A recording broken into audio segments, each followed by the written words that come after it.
What's up, everyone? Welcome to Illegal Alien Racing. This is the final club race weekend of the year. This is the pre-final in the 100cc class. I'm running the seniors. There's a couple of juniors mixed in with us. Do me a favor, like and comment on this video. It helps other people see this video, which in turn helps me out, and I would greatly appreciate it. All right, you see Gary there lock it up in the formation lap. What's going on here that you can't really tell from just the video, it's really cold out. When we got to the track a few hours prior, it was near freezing temperatures. The sun's come out, it's warmed up a little bit, but the track is still really slippery. We don't have a lot of heat built up in our tires yet. So the first probably 4 or 5 laps are going to be a little bit, it's going to be a little bit slippery out there. So we've got to be really careful at the start of the race. So we're coming down for the start. That is Justin right in front of me. He's a junior. Green flag, here we go.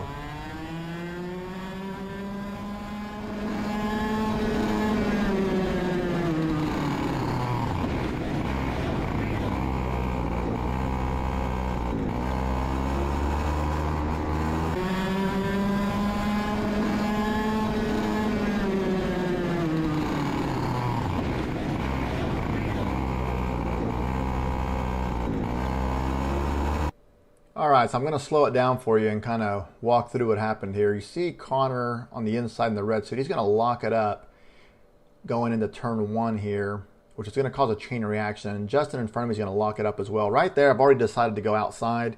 I should have gone inside. Trying to slow down as much as I can. I hit Justin, send him sort of flying in the air a little bit. And right there, Jeff does a really good job of keeping it down to the bottom and not hitting me. And then Justin there spins out on his own.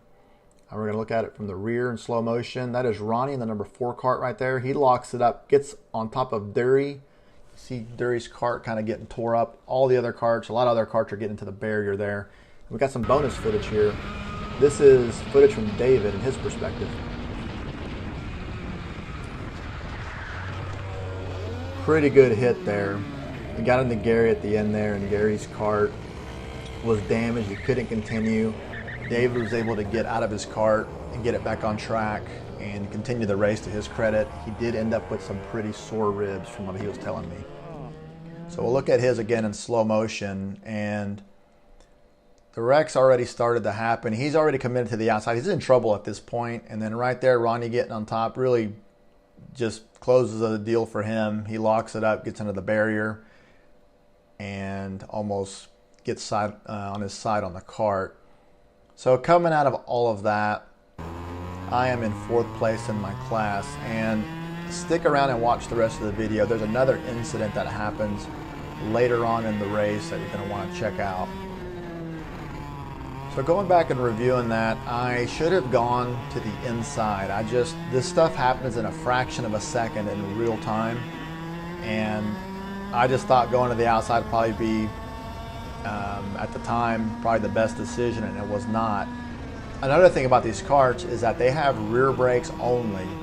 So if you mash on the brake too hard, you're going to lock up the rears and the cart's going to spin. So there's only so much that you can slow these carts down before you lock it up.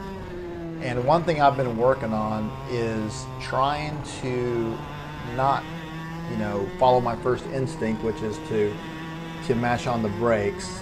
There's a couple of videos that I've had in other videos prior when I'm a little bit newer and something happens and I mash on the brake and I end up spinning. And an experienced karter gave me some really good advice. He said that when something like that happens, try to steer through it or around it. Don't just mash on the brakes, so you may end up locking it up, and now you're an obstacle for everyone else behind you. So I've been trying to work on that a little bit when something happens, which you kind of have to override your instinct, and it takes just some thought behind it and getting used to it. So yeah, I probably should have gone to the bottom. So what I learned from that whole scenario was something like that happens, like in a turn, like turn 1, a turn like that, I'm going to try to get to the bottom as much as I can. And I was happy with myself that I didn't mash on the brake. So there were some things that I think I got out of that whole situation. So proceeding with the race here, that is Junior Justin in front of me, which when I hit him, it straightened him back out and got him back out actually in front of me. and that is Jeff right in front of him, who's in 3rd place in my class. I'm going to try to catch him.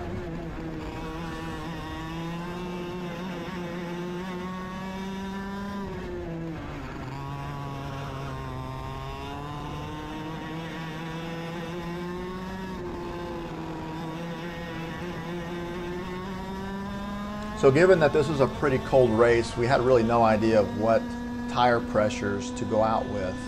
So we're kind of experimenting. Of course, I'm probably going out, from what I remember, probably about 2 pounds more than I normally do for a pre-final. And to me, it's just kind of a guessing game. We're gonna go out with the tire pressure, see how the kart runs, review my lap times, see if my times got progressively faster, if they peaked out early then got slower, just kind of get some information. I'm not like super technically sound in karting yet. I'm still, you know, I'm just not super good at that kind of stuff. So this is part of the learning process for me, but it's kind of fun because it's something to try to figure out. To me, that's part of the fun of karting. All right, so I am behind Jeff here. I'm gonna try to set him up on the straightaway. So I'm going to stay in his draft. I'm going to look to the inside. You see, I'm not really gaining on him, so I'm going to, right here, I'm going for it. I'm going to try to outbrake him, and I do right there. And when I turn, I exit a little bit more towards the bottom to try to protect an over-under move that may be coming.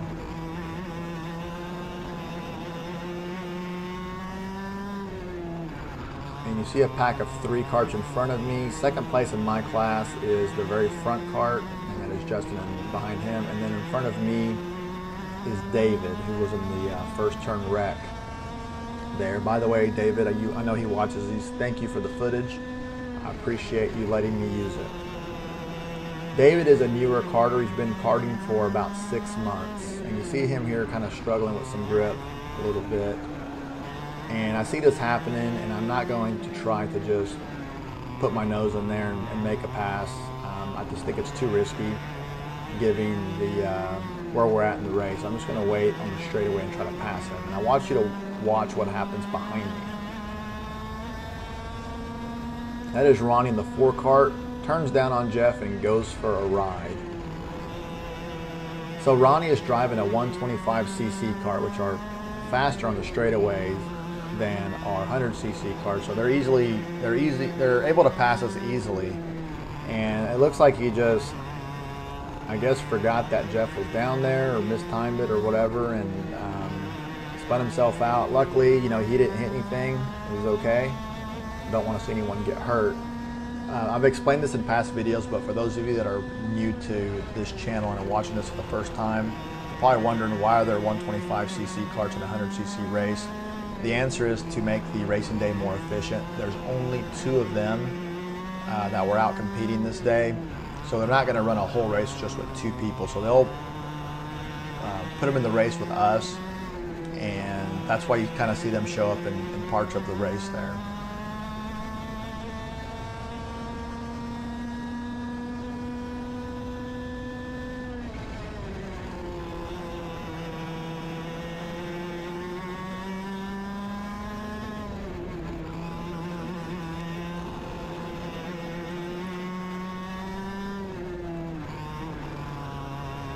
Although it's cold out, everything's pretty warm with that driving suit on and the gloves. My hands aren't particularly cold or anything. The only problem I was having with the cold temperatures is when I shut my visor all the way, it would fog up. So I had to crack it just a smidge to let a little air in there, and it cleared the visor right up. So that was, that's just something that we have to do when it's cold out. So the grip level at this point is pretty good. Once the tires warm up, it's not too bad. And that is 2nd place right in front of me, a driver named Turner. Don't know Turner very well, but he's a newer karter, and he's doing a good job of being pretty consistent and making it really hard for me to catch him. He did a good job too on the opening lap crash, stayed to the bottom and avoided the incident, which, you know, some advice that I'd heard a long time ago from a race marshal is you win it in the first turn, but you certainly can lose it. And that's very true and obvious. But so he did a good job there, along with Jeff, to avoid trouble. All right, looks like 2 laps to go.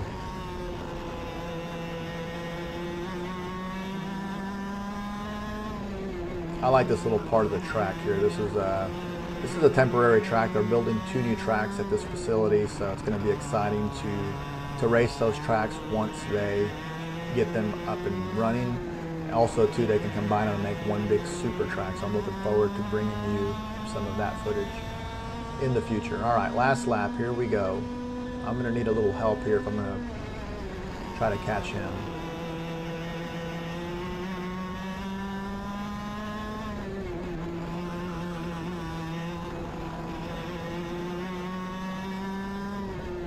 So it doesn't look like I'm going to catch him. This ended up being my fastest lap of the race. So I'm definitely going to make, with that information, make an adjustment on my air pressures for the final, which I will post next. So thanks for checking this video out, and as always, thanks for the support on the channel. And I will see you in the final. Y'all take it easy.